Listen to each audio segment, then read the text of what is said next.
Hello students, welcome back to my YouTube channel Braino Science. I am back with another video which is the fourth part of crop production and management.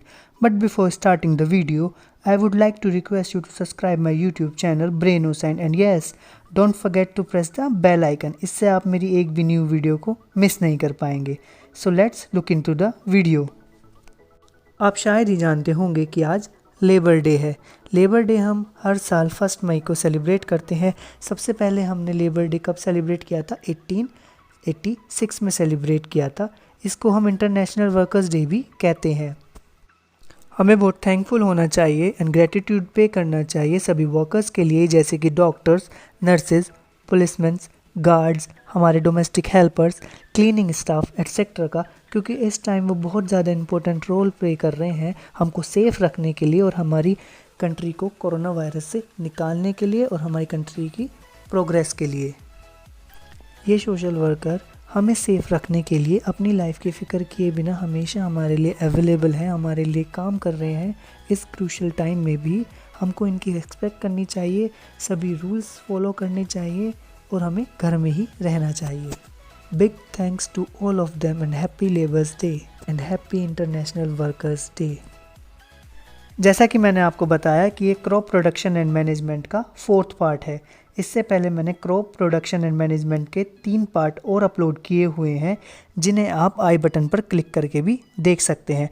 उनमें मैंने आपको agriculture, crops and cropping patterns और agriculture practice के बारे में बताया है। Agriculture practices में हमने अब तक preparation of soil, selection and sowing of seed, replenishment of nutrient in the soil, irrigation कर लिया है। इस वीडियो में हम करेंगे crop protection, harvesting and storage.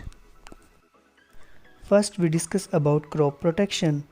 A is protection from weeds, the unwanted plants which grow along with cultivated crop in a field are called weeds। कि वो unwanted plant जो हमारी कल्टिवेटेड क्रॉप के साथ में ग्रो होते हैं उनको हम क्या कहते हैं? वीड्स कहते हैं। उनको हम अपनी क्रॉप की तरह ग्रो नहीं करते, लेकिन वो खुद ब खुद अब हमारी क्रॉप के साथ ग्रो होते हैं। दैट्स वाई हम उनको क्या कहते हैं? Unwanted plants. The process of removing the weeds from field is called weeding. कि फील्ड से वीड्स को हटाने के प्रोसेस को हम क्या कहते हैं? वीडिंग कहते हैं। वो कितने टाइप की होती है? वो 3 टाइप की होती है। Number 1 is mechanical, number 2 is chemical, number 3 is biological methods. Here are some examples of weeds in amaranthus यानी चौलाई, कॉन्वोल्वस यानी खुरी, चीनोपोडियम यानी बथुआ, साइप्रस एंड एकायरैंथस यानी लटजीरा। First we discuss about mechanical methods. Weeds may be pulled out with hand और through ploughing. कि हम वीड्स को अपनी हाथों से भी उखाड़ सकते हैं और थ्रो प्लोइंग भी रिमूव कर सकते हैं। B is they can also be remove by using tractor driven seed drill, hoe and harrow. कि हम उनको हारो की हेल्प से, हाउ की हेल्प से, सीड ड्रिल की हेल्प से भी रिमूव कर सकते हैं by using tractor. C is weed are removed manually by using a trowel. कि हम वीड को ट्रॉवल की हेल्प से भी रिमूव कर सकते हैं मैन्युअली। ट्रॉवल किसको कहते हैं? खुरपी को कहते हैं। So these are the mechanical methods to remove weeds. Second we discuss about chemical methods of removing weeds. A is weeds killing chemicals called weedicides are sprayed on weeds in the field to destroy or kill them। कि हम अपने पूरे field में weedicides means weeds killing chemical को spray कर देते हैं, जिससे कि weeds हमारे मर जाएं या डिस्ट्रॉय हो जाएं। B is some common weedicides are 2,4-D means 2,4-dichlorophenoxy acetic acid, MCPA means 2-methyl-4-chloro-1-phenoxy acetic acid, butachlor, dalapan, metachlor and cyziazine। जब हम वीडीसाइड्स अपनी क्रॉप पे और अपने फील्ड पे जब भी स्प्रे करते हैं तो वो सिर्फ अफेक्ट किसको करती है? हमारे वीड्स को करती है। वो हमारी मेन क्रॉप को अफेक्ट नहीं करते, बट हाँ उससे हमारे फार्मर की हेल्थ पे असर पड़ता है, जो भी उसको स्प्रे करेगा उसकी हेल्थ पे असर पड़ सकता है। इसलिए जब भी वीडीसाइड्स हम अपने स्प्रे करें फील्ड में, तो हमको अपना फेस कवर अच्छे से करना चाहिए, जिससे हमको उससे कोई हार्मफुल अफेक्ट ना हो। Number 3 is biological method to remove weeds.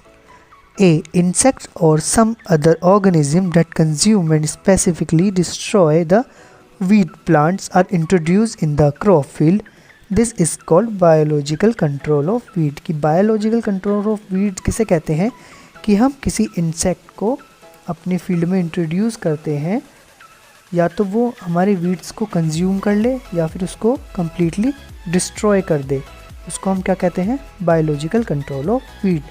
Example, prickly pear cactus यानी ओपोन्टिया को हम किससे डिस्ट्रॉय करते हैं, कोइनियल इंसेक्ट से। Protection from pest and disease, कि हम अपनी क्रॉप को पेस्ट से और डिजीज़ से कैसे बचाएं। Pest are organisms that attack and damage crop, कि पेस्ट वो ऑर्गेनिज्म हैं जो हमारी क्रॉप को डैमेज करते हैं और उन पर अटैक करते हैं। दे में बी रोडेंट्स, वो रोडेंट्स हो सकते हैं यानी रैट्स, इंसेक्ट्स हो सकते हैं जैसे कि लोकस्ट, वीविल्स एंड टर्माइट्स और बहुत सारे। B, these pest can be control by pesticides, हम उनको कैसे कंट्रोल कर सकते हैं, पेस्टिसाइड से। सी, दीज इंक्लूड रोडेंटिसाइड्स, जो कि रोडेंट्स को मारते हैं, और इंसेक्टिसाइड जो इंसेक्ट्स को मारते हैं।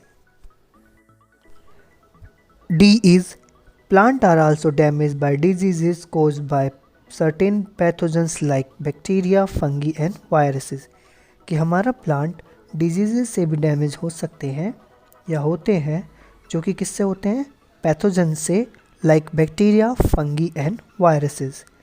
ई, these diseases spread from one plant to another through air, soil and insect, और ये जो डिजीज़ होती हैं ये स्प्रेड होती हैं, फैलती हैं वन प्लांट से अनदर प्लांट को, यानी एक प्लांट से दूसरे प्लांट को थ्रू एयर के थ्रू, सॉइल के थ्रू और इंसेक्ट के थ्रू।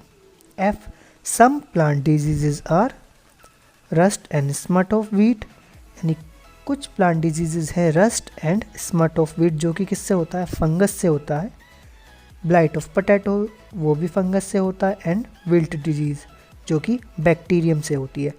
अगर हमारी क्रॉप को अफेक्ट कर रहे हैं बैक्टीरिया, तो हम उसको बैक्टीरियासाइड से बचाएंगे। बैक्टीरियासाइड क्या करेगा, जितने भी बैक्टीरिया हैं उनको किल करेगा।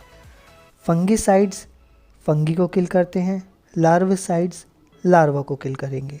Now we discuss about harvesting.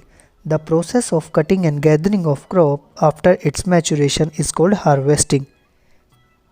कि क्रॉप की मैचुरेशन के बाद में उसकी गैदरिंग और कटिंग को हम क्या कहते हैं, हार्वेस्टिंग कहते हैं। B is harvesting in our country is either done by manually और बाय मशीन कॉल्ड हार्वेस्टर, कि हमारे इंडिया में जो हार्वेस्टिंग होती है या तो वो मैनुअली होती है, किसकी हेल्प से, सिकल की हेल्प से, या फिर मशीन की हेल्प से, जिसको हम क्या कहते हैं, हार्वेस्टर कहते हैं। After the crop harvested, crop के हार्वेस्टेड होने के बाद में यानी कटने के बाद में, the grain is separated from the chaff by the process of threshing, जो हमारे ग्रेन होते हैं वो सेपरेट होते हैं शाफ से यानी भूसे से, by the process of threshing. D is this can be done by manually और by machine called thresher is also use for threshing, कि थ्रेसिंग हम मैनुअली भी कर सकते हैं और मशीन से भी कर सकते हैं, जिसको हम क्या कहते हैं, थ्रेशर। मैनुअली होती है कि हम अपनी हार्वेस्टेड क्रॉप को किसी हार्ड सरफेस पर मारते हैं, जिससे हमारे ग्रेन्स अलग हो जाते हैं। E is in a large farm a machine called combine is used, कि लार्ज फार्म में कंबाइन मशीन को यूज़ करते हैं, जो कि डुअल काम करती है, यानी डुअल फंक्शन करती है। कौन कौन से, हार्वेस्टिंग भी और थ्रेसिंग भी। F, farmers with small holding of land do the separation of grain and shaft with winnowing, कि जो फार्मर्स होते हैं जिनका छोटा लैंड होता है वो सेपरेशन कैसे करते हैं, ग्रेन्स का शाफ से यानी भूसे से, विनोइंग के थ्रू। और विनोइंग एक मशीन के थ्रू भी होती है, उस मशीन को हम क्या कहते हैं? Winnowing machine. विनोइंग को मैन्युअली परफॉर्म करने के लिए हम एक प्लेटफॉर्म पे खड़े होते हैं, ऊंचे प्लेटफॉर्म पर, with a mixture of wheat grain and husk, भूसे और ग्रेन्स के मिक्सचर को लेके उसको हम नीचे डालते हैं। और जब हवा चलती है तो जो हस्क होती है वो हल्की होती है, तो वो तो उड़ जाती है, और जो हमारे ग्रेन्स होते हैं वो भारी होते हैं, वो सीधे ग्राउंड पे आते हैं। तो ये होता है manual method of winnowing. So this is the last part, storage. Storage of food grain is an important task. कि स्टोरेज ऑफ फूड है वो सबसे इम्पोर्टेंट टास्क है। If the crop grains are to be kept for longer time, अगर हम अपने crop grains को longer time के लिए रखना चाहते हैं तो हमें उनको किस चीज़ से बचाना होगा? मॉइस्चर से, इंसेक्ट से, रैट्स से एंड माइक्रो ऑर्गेनिज्म से। B is before storing freshly harvested grain or seed, the grains are properly dried in the sun to reduce the moisture in them.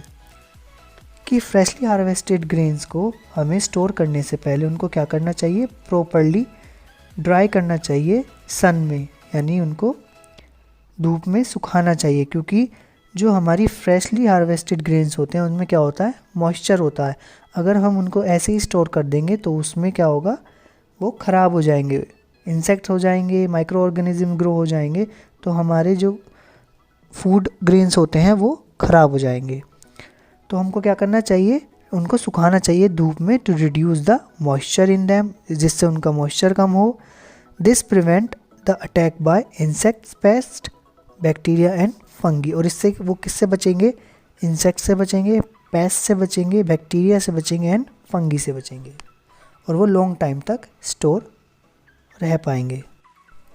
Small scale पे farmer जो होते हैं वो अपने grains को store करते हैं जूट बैग में या फिर मेटलिक बिन्स में, और लार्ज स्केल पे जो स्टोरेज होता है ग्रेन्स का वो किस में होता है? साइलोज में एंड गनी बैग्स में, इन ग्रेनरीज।